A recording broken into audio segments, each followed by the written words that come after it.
Well, welcome to this episode of ISV Talks. I'm Carol Livingston, the owner of Dynamics Connections and your host of ISV Talks podcast. So, welcome. And on this episode, I have Barrett King from Ramp. Welcome, Barrett. Well, thanks, Carol. I'm excited to be here. Excited for our conversation. Me too. I'm excited too. Thanks for joining today, Barrett. Tell us a little bit about yourself, how long you've been in the technology space. Yeah, I'm glad to. I've spent the majority of my adult career in and around technology. When I left college, I actually got into, funny enough, the fashion photography space because I had a digital arts degree, but still always was a technologist and always had as a core part of where I spent my time. But from a career perspective, back in 2010 was my first tech job, helping a company build large scale marketing and partner events. And then that cascaded all the way through to today. Here at Ramp, focused on obviously go to market partnerships. So much of my career from a technology perspective has been in and around tools that helped marketers, tools that were around CRM, tools that are now around fintech, but at its core, always about partnerships in terms of a role and the way that I did that work. Okay, great. So, and you've been in the channel for a few years now, right? So, Yeah, working so the I mic. did, yeah, prior to Ramp. So Ramp has been about 7, 8 months at this point, leading the alliances business and channel specifically. Prior to this, I did almost a decade at HubSpot, all across the channel program there. And before that, I was in a sales and partnerships capacity at a startup for a couple of years. So yeah, I'd say again, most of my technology centric career has been in and around partnerships, specifically go to market partnerships. But even Yeah. before that, after college, I worked in restaurants for a while. I was a GM of a couple different locations. And there it was partnerships, but from a hospitality perspective in terms of Mhm. hosting events and other collaborative things. So yeah, I'd say, for me as an individual, partnerships has always been a core part of what I do. So, well, and so let's kind of go over to Ramp. Tell us about the company. How did it start? What's the company history? Sure. Yeah, so Ramp's going on about 6 years now in business. We started out of a few things. One, an observation that the way that finances were being managed and optimized in tech had a unique opportunity. This catalyst was taking place back in around 2019 or so, wherein expense management had a chance to go from this thing that just kind of happened. You'd tie a spend to a program after the fact, or you would expense something days, weeks, or even months after the actual event to something that was proactive. Technology had evolved, obviously, with the sort of advent of a more modern ERP and more modern tech stack. There's an opportunity for our founders to sort of capitalize on helping people save time and money in a very intentional way. And so our first product to market was a corporate card and then a machine learning application on top of that to manage and maximize the way that folks use that tool. And we started with card because we recognized that at the point of sale is where saving time and saving money takes place first. It's where you gain the most insight and the most valuable controls in that process.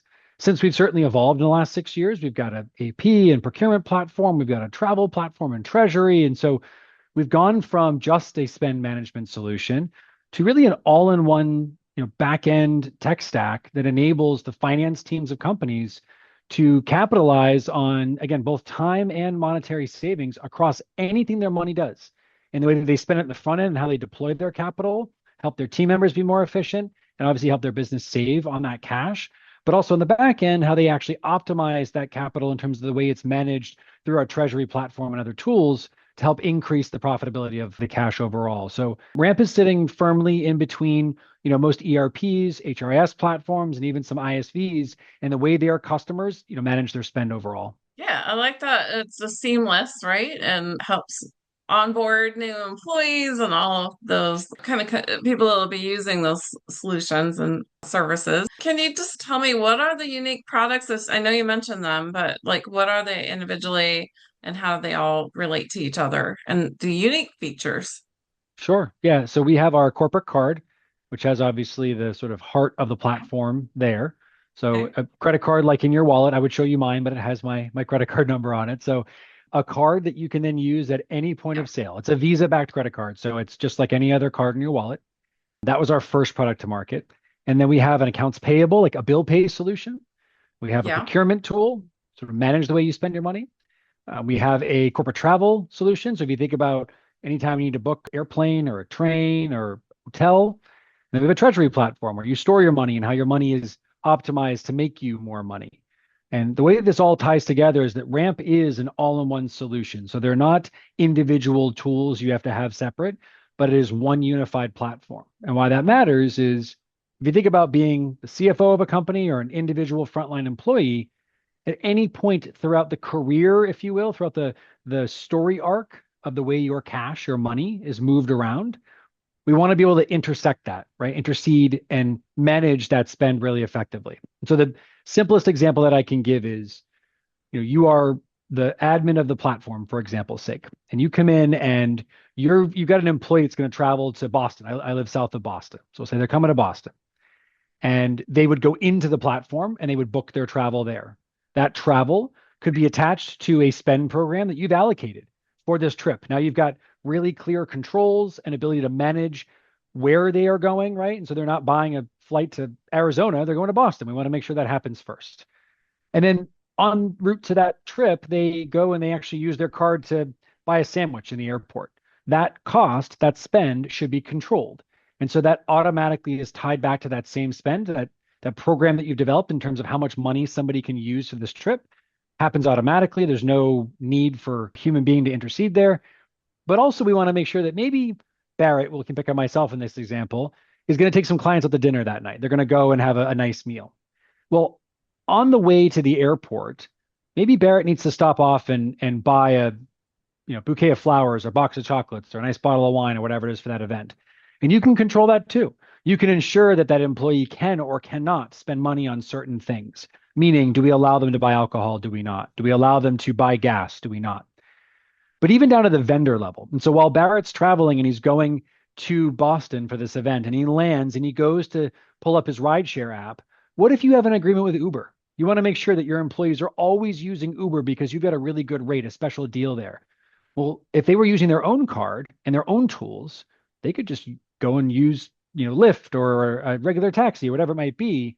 And then you as a business would be stuck going back and trying to manage that after the fact.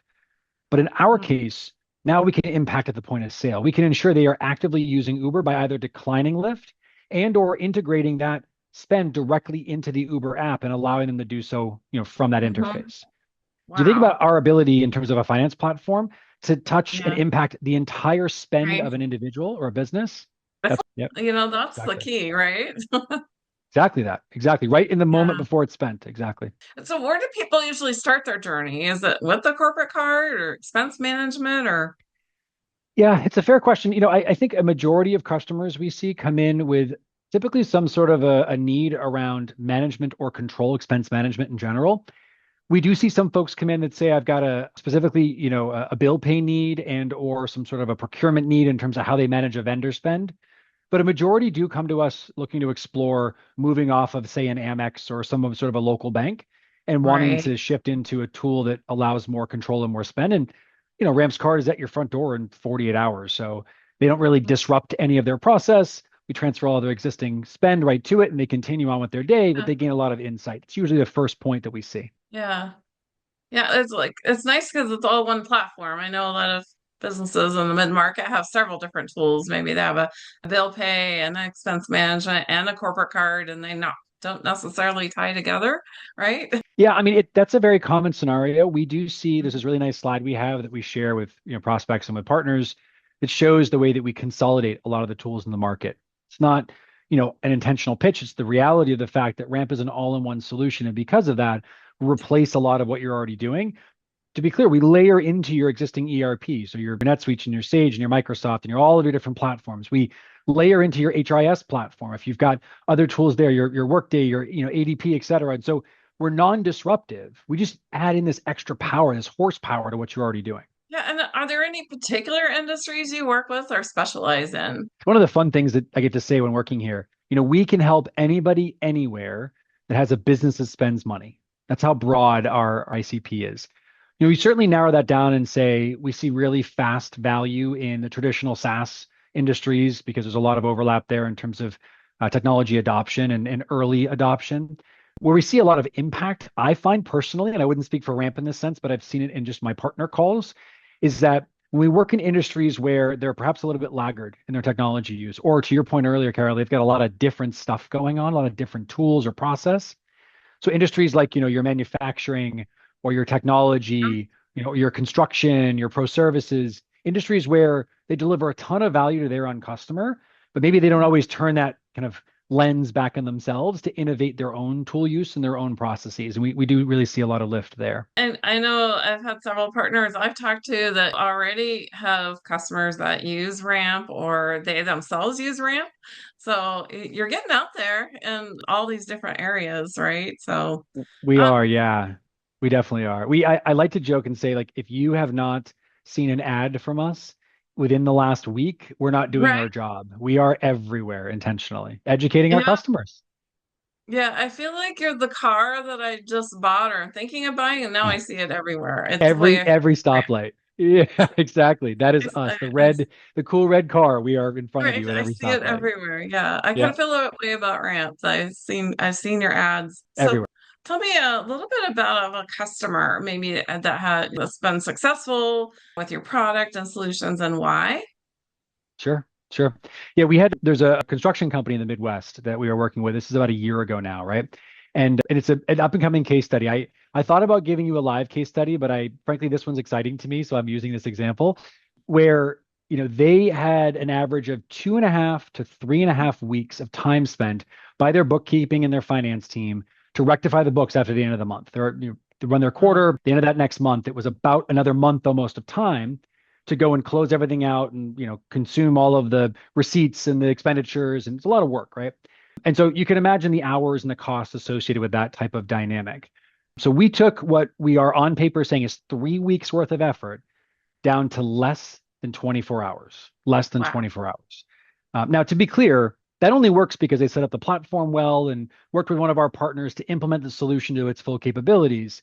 But what they did really uniquely, I think, was they leaned into the technology itself. The platform has, machine learning and AI built in to enable really smart receipt matching and enable really good spend program matching and whatnot. And so it took all of that manual work out of their hands. And so now they spend that day and a half, even in a busy month, just looking at everything, making sure they understand where the capital went and did it go to the right places in terms of what they want to spend it on the next month, the next quarter. So they spend Mhm. more time being intentional is a word that we have. It's a really nice quote in the case study around the way they spend their money, the way they run their business, so they can spend more time on their customers and a lot less time, looking internal, chasing down. I'll pick on myself again, Barrett, the sales rep, if you will, to go and submit that one receipt that's left open at the end of the day. Yeah. So pretty significant time savings, obviously, and from a capital perspective and cost, savings, not insignificant. We saw there's an M after that in terms of cost savings, so it's pretty significant as well. Great. So just kind of changing gears a little bit. What have you seen as far as the channel and the partners in the last couple of years? Like what challenges are partners struggling with and customers? What are they doing in terms of helping their customers? Yeah, I think, when you look at what transitioned throughout the early pandemic to the later pandemic that we all experienced, right? It's an inflection point that we can point to. People were moving faster, certainly, because they had less commute, they had less meeting time, everything was virtual and Right? digital. And I think because of that, they also became more informed. And, if you ask people before the pandemic, where partners sat in their go to market. For a lot of them in technology in particular, it was, well, they do this thing, whether that was like to help them sell or help them service or help them implement, it was one behavior, one dimension. I think what you're seeing now in the partner space, in particular in, again, B2B tech, B2C tech, is that there's an acceleration of the way that partners deliver multiples of value, dimensions of value. So they don't just sell or just service, but they sell and they service and they might market and they might build and they might develop. And so what I've seen and what we've experienced certainly at Ramp, what I saw at HubSpot, what I've seen in my career is that partners have become much more multidimensional in the way that they Mm, actually go to market alongside companies because the customer has begun asking for a multi-dimensional, a much more involved partner dynamic. Partners always owned the customer's trust way before the vendor ever did, right? And they always right. will after that relationship. That's sort of the nature of it. I think because of that, partners had to also become more educated, not just on the product, but on the solution itself. And so I think you look at the average partner now in most B2B tech, most SaaS, just in general, they tend to be more tech savvy, more technical by nature. And so I think those are kind of the two trends that I would highlight most. Frankly, there's a lot of other stuff going on, pricing dynamics and sort of the optimization of labor and how folks build their teams. But I would say, generally speaking, you see a lot more sophisticated and a lot more multi-dimensional partners in the market. Yeah, that's a great point. They wear more than one hat or have more tools in their toolbox than they used to. That's true. Just going to add to it, it's because the customer is asking for it, to be clear. I think it's a really important call out because you did ask the question, and I want to make sure I'm clear there. The customer behavior changed because they expected more for less, because they wanted a consolidation, because they wanted to have less tools and more output, and all of this kind of less is more. And so I think the partner had to use your tool analogy. I love that. Like put more tools in their tool belt. So when they go next door to fix the leaky pipe and it turns into, renovating the entire kitchen, they've got the tools necessary to actually do that work. Yeah, that's great. So I have a different question to ask you, and I'm kind Sure. of curious. I know you talked to a lot of partners, so what are you hearing the partners saying at this point? Around the market itself or on the change? Yeah, but where are they seeing the market going? Microsoft, the other software publishers. What are partners telling you? It's interesting. If you listen to the straightforward answer tends to be something to the effect of they want more support, they want more enablement, they want more empowerment. There's a lot of independence, of sort of fierce independence, because they're in some ways a little bit less tool reliant and a little bit more flexible in their go to market. I've heard little rumblings, and they're getting louder of the bigs need to pay attention. I've heard that phrase recently, which I got kind of a kick out of. I think the bigger firms are in need of an innovation attitude to the way that they work in their markets. There's still a bit Yeah. of, and I won't use any names, but a bit of a sort of old boys club, a little bit of an old ways club across a lot of these larger companies. And what I find really fascinating, in particular, coming from CRM, now being an ERP, really foundational tools, is the customer feels that. They experience a lot of that tension and that sort of backwards nature of the way that these companies have done business in the past Yeah. relative to today. And because of Yeah. that, they're looking at their partners to become a bridge to that solution. They're looking at their partners to take some of the tension or the frustration out of it and own a lot more of the relationship and the dynamic and the solution so they can work with a more forward and progressive, business set. I found that to be really interesting. It's been a lot coming up lately. Yeah, kind of back to the old, this is the way we've always done it, The right? worst phrase in tech comes out. It's Yeah, like it's like the most famous excuse there never was, right? Everyone will say, "Well, we've always done it that way." That's okay, but done it this you don't have way. to anymore now. Yeah, Yeah, and I find some partners in the channel, doesn't even matter which channel, they kind of tend to have the ones that they've, maybe trusted ISVs that they've worked with a long time, and sure. they're hesitant because this is their client and their reputation, right? To turn them over to somebody new to the marketplace or they've never heard of them. And I find that sometimes can be a barrier to get them introduced to new ISVs that maybe they're not new, but they're new to them, right? They Yeah. just haven't been exposed to them. And I'm hearing that a lot from partners that, beginning to realize, hey, my clients are signing up with Ramp. I guess I should find out who is this Ramp and how can I work It's with them? it's fascinating, and as somebody, I'm not shy of this, right? I'm 40 years old, right? I didn't start my life with technology, but it was very early in my life, if you will, my lifeline that it showed up, right? I got a cell phone at 16. I was around computers from probably around 13, 14, give or take, in school when PCs were a thing. And what's fascinating to me is the argument has always been, well, that's new technology. I'm doing bunny ears, right, for those listening. And I think why that matters and what's really fascinating about it is that was the excuse before. So it was we've always done it that way. Excuse one, right? Excuse two, our way of explaining it. Oh, that's technology and that's different and that's scary. With the acceleration of technology now, it's almost more beneficial to say, I don't know about your technology, but can you anchor it in something that I can relate to? And a lot of what my team does in working with partners is help themselves educate their customer base on how Ramp connects to existing things that they've done.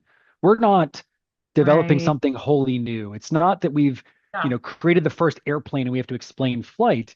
Ramp is optimizing existing processes and solutions that exist in the market. There's a lot of innovation in how we do it, and there's a lot of really important dynamic work done on top of what we do that I think is very much forward thinking, and so that takes a little bit more education. But generally, we're just helping people do something they're stuck doing now really poorly, do it a lot better, a lot more efficiently, et cetera. Mhm. And when we start to talk to our partners in that way, you do see the light bulb go on. Oh, I don't have to change everything that I've done. I don't have to relearn a new process. I just have to get better and or think differently about what I'm doing now. And I think because of that, it's made this a more effective path to market. Great. So there. it sounds like you thought about and you guys are doing some planning around the future. What changes are you looking to introduce or new things you're looking to introduce to help customers? Now, I think from a technology perspective, you're going to see Ramp continue to innovate the way that we impact the customer dollar and the way that we drive, obviously, value around time savings. I can't speak to specific products, of course, but you can imagine a world where more and more of the way that a business utilizes their cash is optimized, not just by that person, right? So you could say like there are a lot of businesses and firms that go in and do that optimization for a business, an organization, but more specifically that the technology does it for them so that those individuals can be freed up to work with their customers more, to innovate their companies, to grow their businesses. I think you're going to see a lot more of that. The other story that I think is really fascinating is, as people work to consolidate their tools and think about how they optimize the way that their tech stack works together, the more you can become a unified solution, not just in terms of what we do, but play really nicely with other tools, Yeah. the more effective you can be at delivering your own message, meaning us. And so I think you're going to see us continue to expand the types of businesses that we work with, type of solutions that we integrate with, and the ways we integrate with them. And so my intent from the Alliance's perspective is to continue to meet organizations that are innovative. I actually talked to one today. I won't use his name, but I spoke with him earlier, and he's really innovative in the healthcare space. Like, okay, interesting. Tell me about that, right? And he said, well, we've got a bunch of different solutions that we bring to market specifically to help healthcare companies optimize the way that they deliver their services to the greater masses.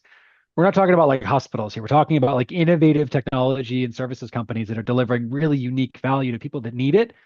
He said, I'm going to make Ramp my absolute solution as a finance tool for all of my customers now, from now on moving forward. Now, Wow. I'm Yeah. excited. I like that it becomes a tool in his tool belt, but the fact that he saw us as the innovative solution to help him deliver accelerated value, he's got 38,000 customers in his network. It's not insignificant, right? And so that's No. exciting to think about for us, as much as we are building something that people would say is fast or innovative from a technology perspective, and that's all interesting. For me, it's about freeing up people to do the thing that they signed up to do, whatever it is, whether they have a lawn care business or they are curing cancer, right? Like whatever that thing is that they're excited about that they built their company on, we free up their teams to spend more time on that. And I think you're going to see us dive into more corners of the professional space where we can deliver that value quickly. If you think about spend management in general, it's all about being mobile and flexible. And so I Yeah, like what you're saying that, being innovative and helping push that envelope helps because you can't go back to the office. If you're in the field, you're out doing meeting with clients or taking care of customers remotely, you have to be able to have that freedom and the exactly. technology support that. Yeah. And it should work the way you do, right? So like a good Yeah. example is when I transact using my Ramp card, if that card doesn't recognize the spend program that I'm trying to attach that transaction to, say I just get gas, right? And that gas happens to be for me to travel to a specific customer. And I haven't directly left my region where I live. The platform, instead of just letting that wait, sends me a text message.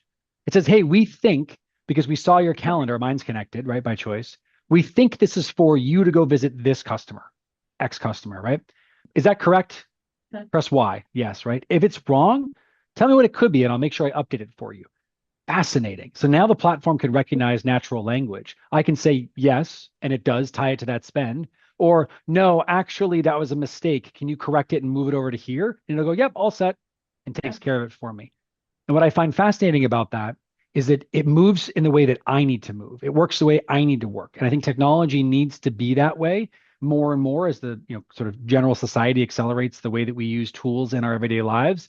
And we're trying to be on the forefront of that innovation. Nice. So, any other perspectives you have to share about the marketplace, just how customers are trying to improve operational efficiency, cash flow? I think if you go to like really simple brass tacks, kind of bottom line comments, generally Mhm. people are fed up with too much. People are getting back to straightforward and simple and clear.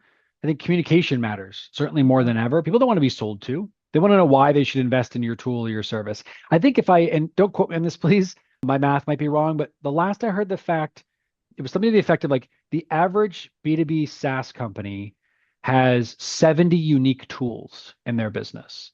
I don't know how true that was. It was maybe 6 months ago I read it, but if it's even Right. half of that, that's a lot, right? And a lot of those tools now overlap.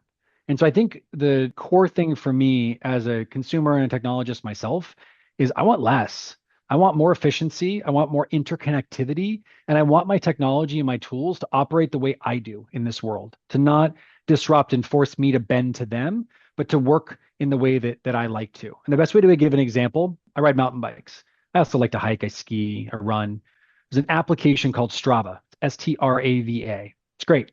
The thing works all the time, never has issues. I think I pay $30 a year. I don't even think of it. That tells you how significant it is. And what's fascinating is it captures my bike ride automatically. It captures my run automatically, my hike automatically. Anything that I do from an athletics perspective, it Yeah. captures. And I love that. I love that because it allows me to track my fitness in a way that is integrated. Even Peloton, when I go for a run on the tread or ride the bike, all of that is integrated into one application, not three or five or otherwise. That means the Great. next time I want to take that ride, it's already there. It's logged. I can go look it up and use the map on my phone. Or I want to go back to that run and see how fast I ran. It's right there because all of those different exercises are in one place. I think if you continue to watch the way that technology will innovate finance and foundational systems like ERP and CRM, it's going to continue to Uh-huh. be this evolution of those tools fitting into the way you like to do business. Yeah, and then tracking on that, but also anticipating, right? Like, 100%. hey, Yep. might need this, or Proactive you know, nature. Yeah, exactly. kind of even like maybe for your run or for your bicycle ride, it might even suggest some things. And what I think is interesting too, you kind of talked about being able to interact with the software maybe in the future, like just, hey, I just want to have a conversation Yeah. with the app versus having to type something in or go to a menu and drop down and click on Yeah. this. It's one of the more interesting parts of AI and machine Yeah. learning that I'm personally fascinated by. Right now, I'm not a great prompt writer. I do okay. But if I want to refine a prompt, I can have, let's call it GPT in this example. I can have GPT refine the prompt, which I Mm. find fascinating. I can literally say, act as a world-class prompt engineer and take this prompt and refine it for this goal and ask me any questions you have along the way. And it will do that. And that I find to be brilliant. What's interesting, I'm going to maybe, fire a shot here is like how slow and far behind the technology that we have every day. I'm holding my phone up for those that can't see me. Why is Siri not talking to me? Why am I having to input and wait and do all this stuff just to put in a reminder or add a new calendar invite? And so I think over the next 3 to 5 years, as those outside tools become more integrated into the things that we're using from a hardware perspective, to your point, Yeah. that's where it gets interesting. That's where you start to see the evolution of technology becoming an integrated part of what we do. Yeah, that's a good analogy. People are familiar with Siri Sure. saying, hey, Siri, put that on my reminder on my calendar for tomorrow, or Yeah. put that on the grocery list. So, I so mean, it's people such are an getting easy used to solution. the Yeah. having that Yep. conversation with technology instead of typing it. Exactly. So, Yep. Spot on. so tell me any new industry trends on the horizon? Like what are you hearing in your industry? What seems to be developed for the future? I think we are saying this a little bit earlier. Like this idea of all in one is really fascinating right now. You're seeing that come up All in one, more. yeah. Yeah. Yeah. Again, people are sort of fatigued by how many apps they have to use and interfaces they have to get used to. And I personally don't disagree with that. That feels important to me. Control, I think, is the other one with the sort of permeation of where technology is in everything that we do. It's in the banking system, it's in the finance Right? tools, it's in the ERP and CRM platforms, et cetera. People want it to be more absolute, more all versus some. And I think if you look at what tools like Ramp are doing uniquely is we sit as sort of a system of record around finance and around financial optimization in your existing tool set. That absolution feels unique. And so I think from a trends perspective, you'll see some M&A, you'll see some innovation. You're going to see a lot of folks I would expect try and figure out how to go to market in a way that allows them to impact more of the thing they do well. So for us, obviously, it's capital and financial optimization and spend management. I think you're going to see that across a variety of different players in the industry. Right. So, any other last thoughts, Barrett, before I kind of wrap up here? No, I mean, it's been a great conversation. I really enjoyed your questions. I think, at its core, what I like talking about most is that Ramp's easy. Like we're not a hard to use platform. And I think what you see in most, I mean, even before starting here, like transparently, candidly, I thought the word finance was kind of uncomfortable in some ways, right? That's not my career. It's not my background or education. more time I spend around Ramp as a platform, the more I realize it's easy for frontline teams to get value. It's easy for finance leaders to deliver that value in an effective way at scale. Where partners come in, which I find really fascinating, is in a reach, in a capacity of educating their buyers. Ramp doesn't take $200,000 and 10,000 hours to implement. Ramp is lightweight. It's 5, 10, $25,000 to implement, and it's hours and maybe days, not weeks and months or even Yeah. years. And I think innovation like that is exciting. And so my maybe selfish CTA is like, whether it's us or other tools, like go learn. If you're listening to this as a partner or as a buyer, like go learn, because there's a lot of tech out there that's maybe kind of bucking the trend of it's countless hundreds of thousands and it's countless tens of hours, and trying to make it easy for frontline team members to get value while still empowering organizations to scale Mhm. that value over time. And I'm really proud of the work we're doing here for that reason. Awesome. So I don't know if you want to answer this last question. So I'll go ahead and pose the question and you can answer if you want. Is there one trend that you're seeing that's driving customers or partners to come talk to you? Yeah, I mean, I don't have to. I think a lot of folks would take this opportunity to say we're better than or we do different than. I think what Ramp has done very well as an organization is listen to the customer. I think full stop, people come and work with us. People come and join, our customer base or our partner base because it's not difficult.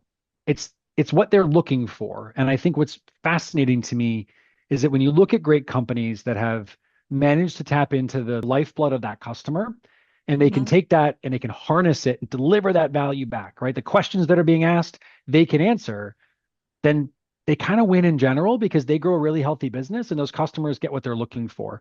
That's why folks are coming to Ramp, because we're listening, we're innovating, we're doing it really fast. That's our superpower. And we're very proud of the fact that we continue to grow alongside the business's demand. Well, thank you, Barrett, for joining this episode of ISV Talks. It was super interesting and fun. So thank you for joining today. My pleasure, Carol. I'm really glad to be here. Thanks for a great conversation. Thank you. So I have your contact information for Natalie here. Do you want to kind of go over who to contact and how partners or customers can reach out to you? Sure, absolutely. So Ramp is on the internet, as you can imagine, right? Ramp.com is a very well-known domain. If you're a customer and you're interested, by all means, reach out. If you have questions, you can certainly shoot me a note. It's Barrett J. King, BarrettJKing on LinkedIn. It's where I spend a lot of my social media time, certainly. But if you're a partner and you want to explore out, adding Ramp to your business or how you could help your customers with solutions like we talked about today on the show, Natalie is one of the members of my team. She's incredibly proficient at our platform or on the partner program and what we do. And so I would direct you to her. Her email is npearl, Pearl, young at ramp.com. So it's N as in Natalie, Pearl, Pearl, and then young, Y, all one word, at ramp.com. Again, ramp.com is our main domain. Go ahead and check it out. We have great videos and content and assets to help you get up to speed. If you have any questions, you're welcome to shoot me a note on LinkedIn as well. And again, thanks, Carol. This has been fun. Yeah, and now that you've heard the name Ramp, you're going to start seeing it everywhere. Everywhere. We're going to be in your social feed. We're going to be on the bus driving next to you on the street. We are everywhere. YouTube, you're everywhere. All Everywhere. right. Well, thank you so much, Bear. It was great having you. And I'll see you next time, friends, on the next episode of ISV Talks. Bye bye.